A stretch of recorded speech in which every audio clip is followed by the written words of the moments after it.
सियालकोट तैयार हो जाओ, ख्वाजा वेंटिलेटर तैयार हो जाओ, इनकलाब आ रहा है।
तेरे जितन दे लई अम्मा मन लई असा मन्नत।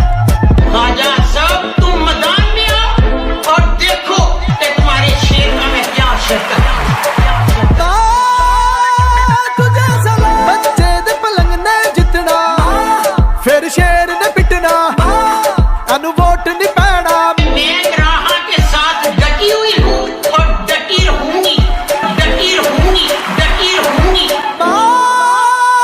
तुझे चला ऐना सोचते रहना है जित तेरी है तू जित जाना।